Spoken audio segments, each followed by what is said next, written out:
Hi అండి, అందరికీ నమస్తే. నేను మీ సునీల్ మద్దాల. ఆల్రెడీ మీరు చాలామంది నా తమిళలో అయితే చూస్తుంటారండి. ఏంటంటే తండ్రి కొడుకులు ఆడే డ్రామానా లేక తండ్రి కొడుకులు ఆడుతున్న డబల్ గేమా అనేది కనుక నేను తమిళలో పెట్టడం జరిగింది. ఈ మాట ఎక్కువగా ఎక్కడ చదువుతున్నాం, ఎక్కడ వింటున్నామంటే కనుక సాక్షి టీవీలో, అలాగే సాక్షి ఛానల్లో చాలా చోట్ల చాలా ఎక్కువగా వాడబడుతున్నటువంటి మాటలు అనమాట. ఎవరి గురించి మాట్లాడుతున్నారా ఈ మాటలు అంటే కనుక నారా చంద్రబాబు నాయుడు గారి గురించి, అలాగే లోకేష్ గారి గురించి అండి. వాళ్ళిద్దరి గురించి జరుగుతున్న డిస్కషన్ ఏంటంటే కనుక రాష్ట్రంలో ఏదైతే రాబోయే ఎన్నికలు ఉన్నాయో, 2024లో జరగబోయే ఎన్నికలు ఉన్నాయో ఆ ఎన్నికల గురించి, అంటే సీట్ల గురించి, ఆ సీట్ల పంపకాల గురించి అసలు ఏం జరుగుతుంది, ఎవరికి ఇస్తారు ఏంటి అనేది కనుక ఒక చర్చ అయితే జరుగుతుంది. ఏంటంటే నారా చంద్రబాబు నాయుడు గారు, లోకేష్ గారు ఆడుతున్న ఆట ఏంటంటే అంటే కనుక ఏంటి, ఎలక్షన్ టైం దాకా అందరితోనూ డబ్బు ఖర్చు పెట్టించి ఎలక్షన్ టైంలో ఎవరో వాళ్ళకి ఇవ్వడం అది మోసం కదా, అది అన్యాయం కదా అని ఎవరైతే వైసీపీ తరపున నాయకులు ఉన్నారో వాళ్ళందరూ మాట్లాడుతున్న మాటలండి. నిజంగా అలా జరుగుతుందంటారా, వాస్తవం ఏంటి అనేది ఒకసారి చూద్దాం. కొన్ని చోట్ల అయితే కొన్ని రిఫరెన్స్ అయితే కూడా వాళ్ళు ఇవ్వడం జరిగింది. అది ఏంటో ఒకసారి మీ ముందు నేను అది పెట్టబోతున్నాను. వీడియోలోకి వెళ్ళే ముందు ప్లీజ్ లైక్ చేయడం మర్చిపోద్దు. ఎందుకంటే చాలామందికి తెలియాల్సిన నిజమండి ఇది. కాబట్టి లైక్ చేయండి, అలాగే సబ్స్క్రైబ్ చేయడం మర్చిపోద్దు. కంపల్సరీగా సబ్స్క్రైబ్ అయితే చేయండి. శ్రీకాకుళం నియోజకవర్గంలో చూసుకున్నట్లయితే కనుక మాజీ ఎమ్మెల్యే గొండా లక్ష్మీదేవి యువనాయకుడు గొండు శంకర్. కాబట్టి ఈ లక్ష్మీదేవి గారికి, గొండు శంకర్ని ఇద్దరూ అక్కడ టిక్కెట్ని అయితే ఆశిస్తున్నారు.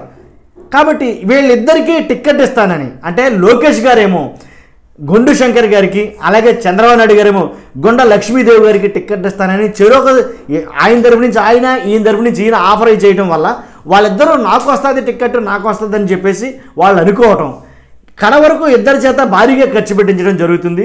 కాబట్టి ఇలా ఖర్చు పెట్టిన తర్వాత ఎవరో ఒకరికి ఇవ్వడం ద్వారా మిగిలిన హ్యాండ్ ఇచ్చినట్టే కదా అనేది కనుక మాట్లాడుతున్నారు.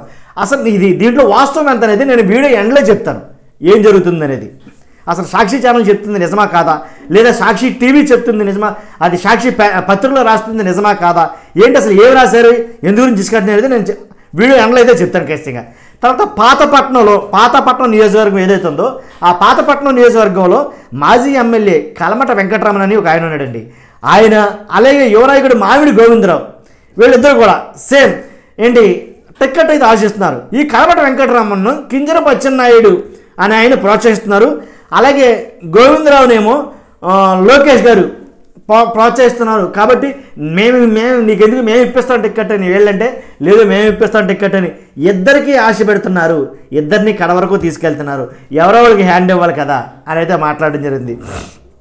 ఇంకో నియోజకవర్గం చూసుకుందాం. ఎచ్చెర్ల నియోజకవర్గంలో చూసినట్టయితే కనుక ఎచ్చెర్ల నియోజకవర్గంలో టీడీపీ పొలిట్ బ్యూరో సభ్యులు కళా వెంకట్రావు, అలాగే market committee chairman Kalisetti Appalanaidu, వీళ్ళిద్దరూ అక్కడి నుంచి పోటీ పడుతున్నారు.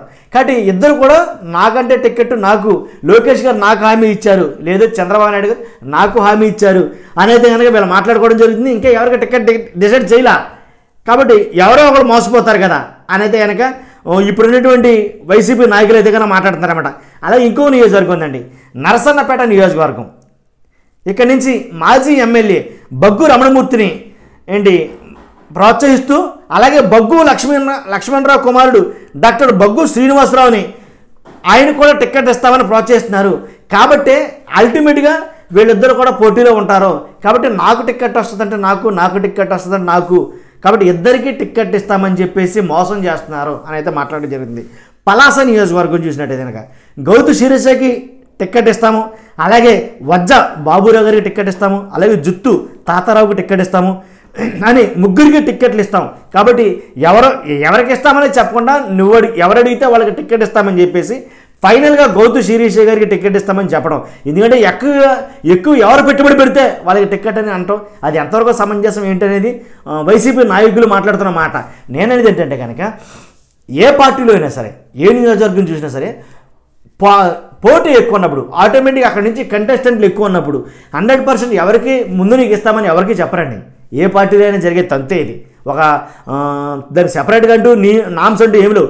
టీడీపీ అయినంతే, కానీ వైసీపీ అయినంతే, బీజేపీ అయినంతే, కాంగ్రెస్ అయినంతే, ఎవరైనా అంతే. ఉన్నవాళ్ళని ఎవరు పోగొట్టుకోరు. ఇస్తాం మీరు కంగారు పడకండి అని చెప్పడం మామూలే. ఇది ప్రతి చోట జరిగేదే.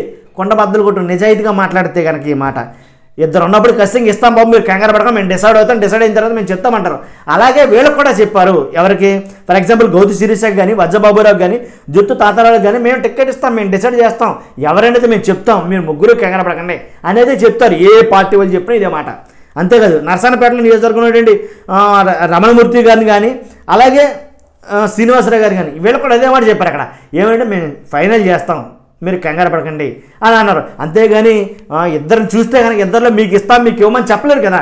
కాబట్టి ఇక్కడ జరుగుతుందండి ఏ పార్టీ జరిగే. కాకపోతే ఎద్దేవో చేసేవాళ్ళు రకరకాలుగా మాట్లాడతారండి. కాకపోతే నేననేది ఏంటంటే కనుక, వీళ్ళు అనేది ఏంటంటే కనుక, అదిగో టిక్కెట్ ఇవ్వనప్పుడు అంత భారీ ఎత్తులో ఖర్చు పెట్టించడం ఎందుకు? భారీ టిక్కెట్ ఇస్తాను ఇవ్వకపోవటం మన దేవుడు. వైసీపీలో అయితే ఎమ్మెల్యేలనే పక్కకు తప్పించేయగలిగింది. ఇక్కడ టిక్కెట్ ఇచ్చేవాళ్ళు అంతా ఇవ్వనోళ్ళు ఎంత అంటే చాలా సింపుల్ కదా లాజిక్. ఎమ్మెల్యేని ప్రాతినిధ్యం వహిస్తున్న ఎమ్మెల్యేలనే పక్క తీసి పడేస్తున్నారు. అలాంటప్పుడు టిక్కెట్ గురించి ఆశించే వాళ్ళు ఇద్దరు ఆశిస్తున్నారంటే ఎవరో ఒకరికి ఇస్తే దాంట్లో తప్పే ఉంది.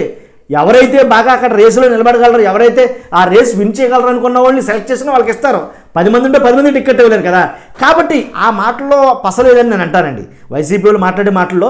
అండ్ కాబట్టి ఇది తండ్రి కొడుకులు ఆడే డ్రామానా లేదా డబుల్ గేమ్సా అంటే, తండ్రి లోకేష్ ఒకరు ప్రోత్సహిస్తే నారా చంద్రబాబు నాయుడు గారిని ఒకరు ప్రోత్సహిస్తున్నారు అని అనుకోవడం తప్పు.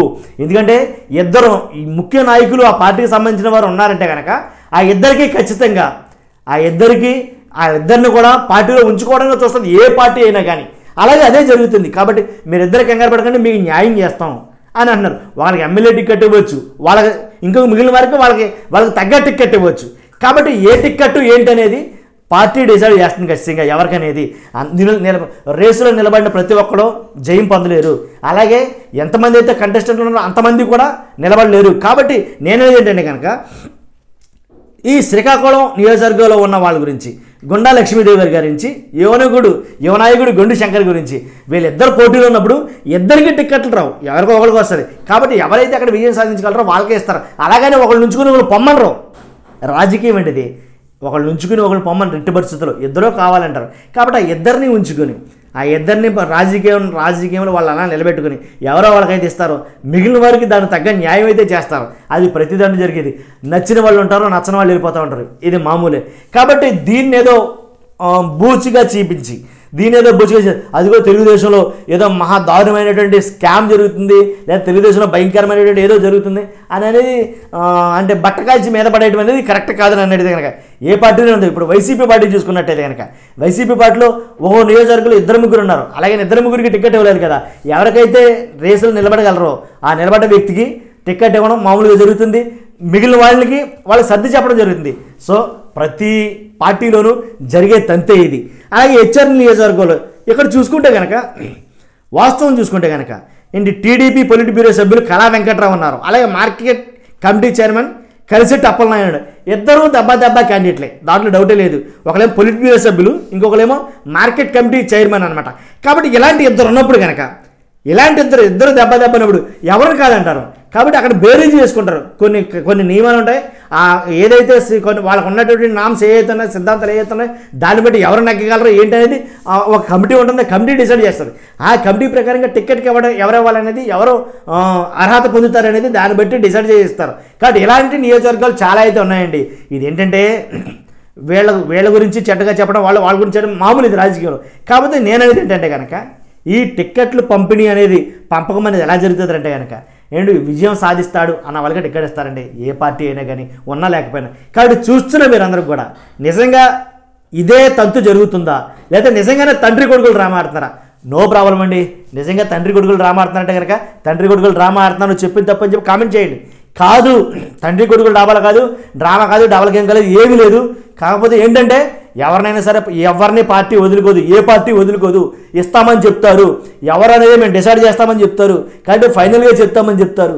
కాబట్టి ఎవరైతే నిలబడగలరో, ఎవరైతే సమర్థత ఉందో, ఎవరైతే విజయం సాధించగలరో కొన్ని లెక్కలు ఉంటాయి. ఆ లెక్కల ప్రకారం లెక్కేసుకుని మేము చెప్తామని అంటారు.